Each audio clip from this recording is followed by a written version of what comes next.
Okay, so bring us to a wonderful close. We have Wendy Silvers, another mother who has traveled up to Sacramento time and time again from Southern California to fight this egregious bill. Wendy is the founder and president of the Million Mamas movement.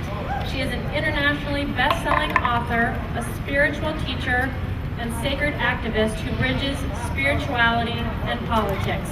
Welcome, Wendy Silvers. Hi, everybody. Thank you so much.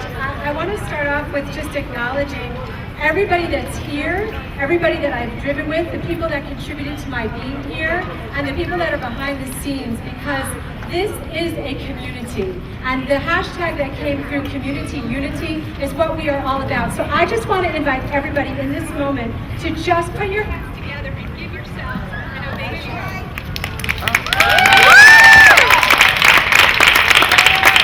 I think,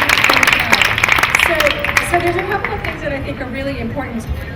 You heard all the stories. The mic's off. The mic went out. I think the mic keeps going in and out. That's okay, I'll keep talking. What I want to say is, Margaret Mead said, and I will do my best to quote, "Never doubt that a small group of thoughtful, committed citizens can change the world. Indeed, it is the only thing that ever does."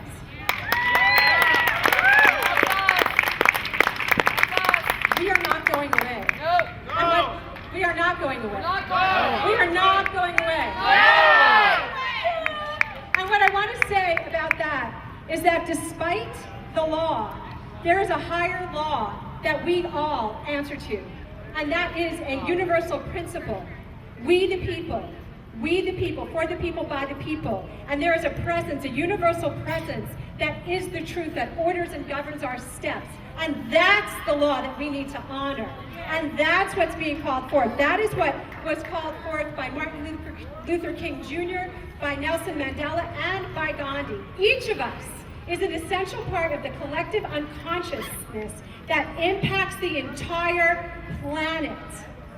In the quantum field, each of us affects as much as 100,000 people. We have a responsibility, people, to do our own inner work, and we have a responsibility to search inside our hearts for where we carry hatred, bitterness, resentment against other people, because what I know is that this is a friendly universe. I absolutely know that everything is for us and there is no thing against us, and that no matter what the lawyers say, no matter what the legislators say, there is a presence and an order that we answer to. And we individually, we get to do our own inner work, and we impact it, ripples out. So do not believe for a moment that you are powerless. Do not believe for a moment that somebody else has power over your life.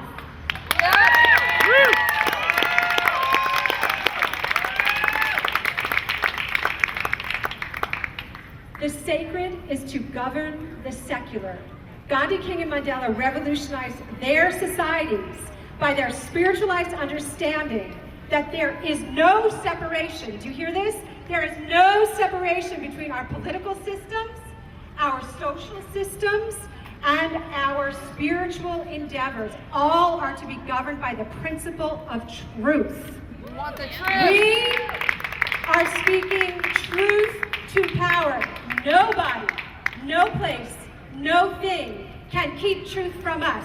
And we are the ones that get to anchor that. So do not be defeated by this bill. Do not be defeated by the people that would not listen. Do not be defeated by the people that question. Because we have woken up, and we are waking up, and we are the ripple. We are the stone that went into the pond, and we are spreading the truth everywhere. It is a global movement. It is not an individual movement. It is a global movement of oneness. E pluribus unum.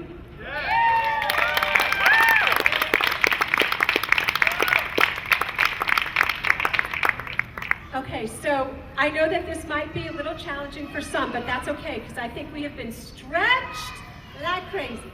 So, the command to love thine enemies and pray for those who persecute us. That is our liberation. We are imprisoned when we hate. Martin Luther King said, "I choose love over hate because hate is too great a burden to carry." So we have to practice. We have an invitation to practice forgiveness. It's got to be initiated. This is what Dr. Martin Luther King said. It must be initiated by the person who has been wronged, the victim of some great hurt, the recipient of some torturous injustice, the absorber of some terrible act of oppression.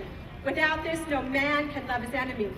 The degree to which we are able to forgive determines the degree to which we are able to love our enemies, and that is the degree that we have power. If we give up our power by hating them, they have won. So we're not going to let, that is not what this is about. So I want to close this with two things. Love is fierce, compassion is fierce.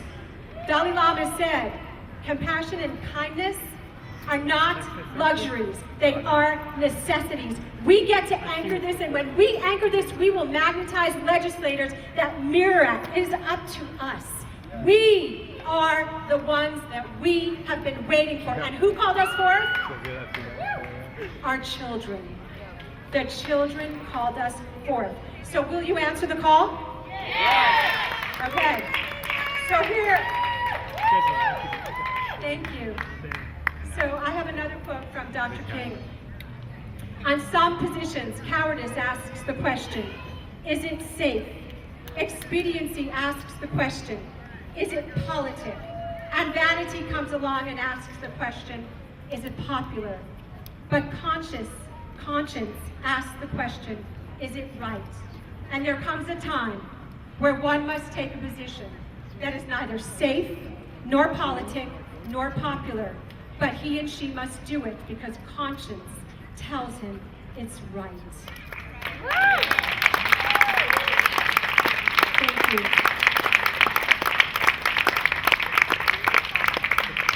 I want to ask everybody to join with me in a collective spoken word. So if you're comfortable, I'm going to do a laser closing. So just, if you want to, just close your outer eye, and I just invite you to bring your awareness to your heart. And I want you to imagine that you are being breathed through your heart. And so in this moment, how grateful and thankful I am for the power of love. The power of love that is fierce, that is unstoppable, that is immeasurable, that is the only healing force that can create and keep things sustainable. I'm so grateful for love. It is my true nature. It is right where I am. It is right where each and every parent here is. It is right where each and every person live streaming it is. Right where each and every legislator is, even though they might not know it. Right at the center of their being is this love. And so I'm calling forth love. I'm calling forth a love that is greater beyond any law, beyond any legislation, beyond any gossip, between any ignorance. I know that love will out. Love will out. Truth will out. And so in this collective agreement, we are a stand for love. We are a stand for peace. We are a stand for truth. Because what I know is that this presence that may be called many names, it is unstoppable. And that out of a seeming no way, this presence makes a way. So I'm holding forth that way being made right now beyond man, beyond the man. It is the higher, greater presence